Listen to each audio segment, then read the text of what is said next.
بسم اللہ الرحمن الرحیم۔ آئیے بچے، اب ہم سخاوت کی فضیلت اور بخل کی مذمت پڑھتے ہیں کہ ہمیں ٹاپک میں کیا دیا گیا ہے، سخاوت اور بخل کا مفہوم۔ اللہ تعالیٰ کی خوشنودی حاصل کرنے کے لیے اس کے دیے ہوئے مال میں سے اس کے بندوں پر خرچ کرنا سخاوت کہلاتا ہے، ٹھیک ہے۔ سخاوت کے کئی طریقے ہیں، مثلا فقراء مساکین کو کھانا کھلانا، یتیموں کی پرورش کے اخراجات برداشت کرنا، بیواؤں کی مالی مدد کرنا اور رفاہ عامہ کے کام کرنا وغیرہ۔ سخاوت میں دکھلاوا اور نمود و نمائش نہیں ہونی چاہیے، ورنہ وہ ریاکاری ہوگی اور نہ ہی یہ خواہش ہو کہ لینے والا اچھا بدلہ دے گا۔ سمجھ آئیے اس بات کی، یعنی کہ سخاوت یعنی کہ آپ کسی کی مدد اس نیت سے نہ کرو، یا اللہ تعالیٰ کی راہ میں اس نیت سے پیسے نہ خرچ کرو، مال نہ خرچ کرو کہ آپ کی واہ واہ ہو، آپ کی تعریف کی جائے، آپ کو اچھا بدلہ دیا جائے، ورنہ وہ سب ایک دکھلاوا ہوگا، آپ کی نیکی شمار نہیں کی جائے گی، ٹھیک ہے نا۔ آپ کی نیت صرف اللہ تعالیٰ کی رضا ہونی چاہیے، ٹھیک ہے۔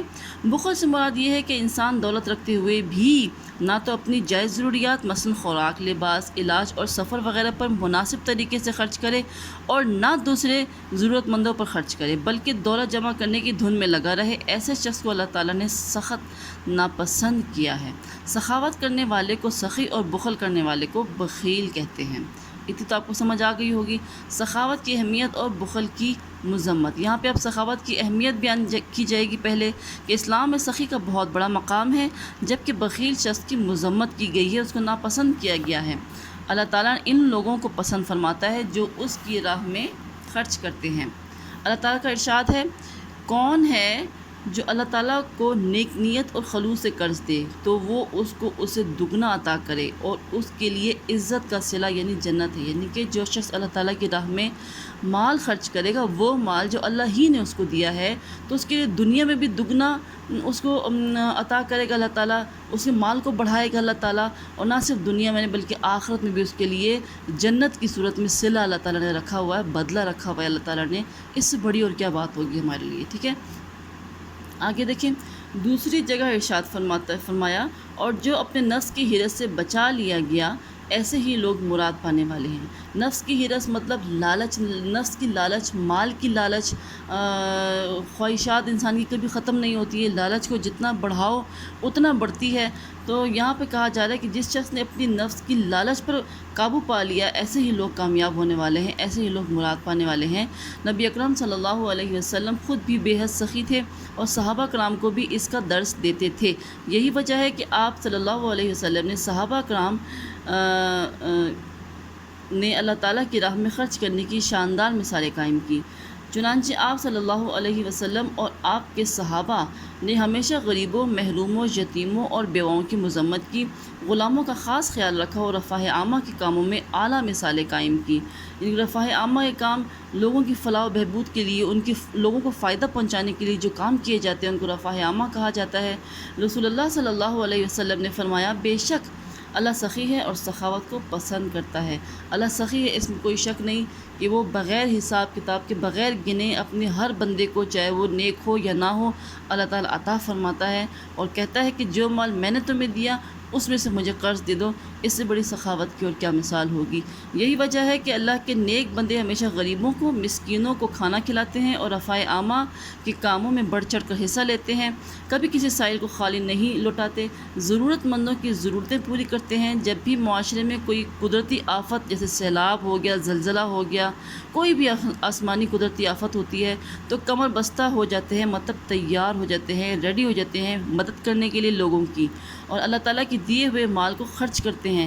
اس کے برعکس بخیل آدمی ہمیشہ مال اور دولت کے حساب میں گم رہتا ہے، بس وہ مال ہی گنتا رہتا ہے ساری زندگی، مال کو جمع کرتا ہے اور گنتا ہے کہ اب میں نے کتنا جمع کر لیا اور اب میں نے کتنا جمع کر لیا۔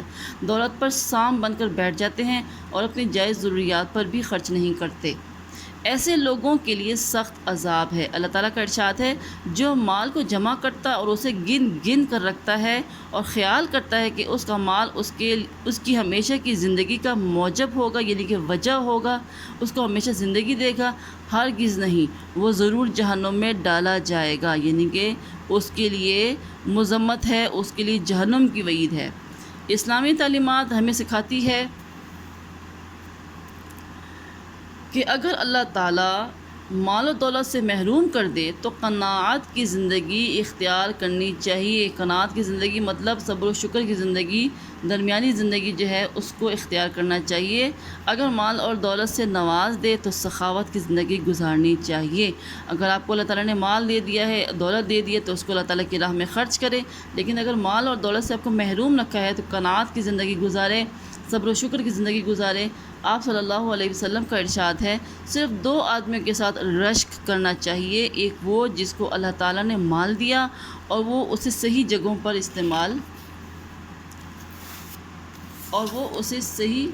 جگہوں پر خرچ کرتا ہے، ٹھیک ہے، اور دوسرا وہ جس سے اللہ تعالیٰ نے علم و حکمت سے نوازا اور وہ اس کے مطابق فیصلہ کرتا ہے، تعلیم دیتا ہے۔ جیسے کہ میں نے آپ کو پہلی ویڈیو میں بتایا تھا کہ صرف مال خرچ نہ کرو، اگر آپ کے پاس کوئی علم ہے، کوئی صلاحیت موجود ہے ایک نیک انسان کے پاس اور وہ اس کو آگے پھیلائے تو وہ بھی اللہ تعالیٰ کی راہ میں سخاوت کر رہا ہے، سخی ہے۔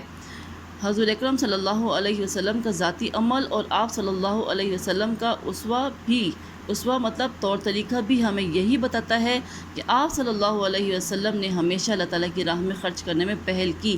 آپ صلی اللہ علیہ وسلم کے دروازے سے کبھی کوئی سائل یعنی کہ سوال کرنے والا غریب آدمی خالی ہاتھ نہیں جاتا تھا، ٹھیک ہے نا۔ حضرت عائشہ رضی اللہ تعالیٰ عنہ فرماتی ہیں کہ ایک دفعہ ایک بکری ذبح کی گئی اور اس کا سارا گوشت اللہ تعالیٰ کی راہ میں تقسیم کر دیا گیا۔ حضور اکرم صلی اللہ علیہ وسلم تشریف لائے تو دریافت فرمایا کہ بکری میں سے کچھ باقی بھی بچا ہے۔ حضرت عائشہ رضی اللہ تعالیٰ عنہ کہتی ہے کہ میں نے کہا کہ یہ دستی باقی بچی ہے، یہ دستی یعنی کہ ٹانگ، جو آگے والی ٹانگ ہوتی ہے۔ آپ صلی اللہ علیہ وسلم نے فرمایا اس دستی کے علاوہ جو اللہ کی راہ میں تقسیم کر دیا گیا وہی در حقیقت باقی اور کام آنے والا ہے، یعنی کہ وہی چیز ہمیں فائدہ پہنچائے گی اس دنیا میں بھی اور آخرت میں بھی جو اللہ تعالیٰ کی راہ میں تقسیم کر دیا، ٹھیک ہے نا۔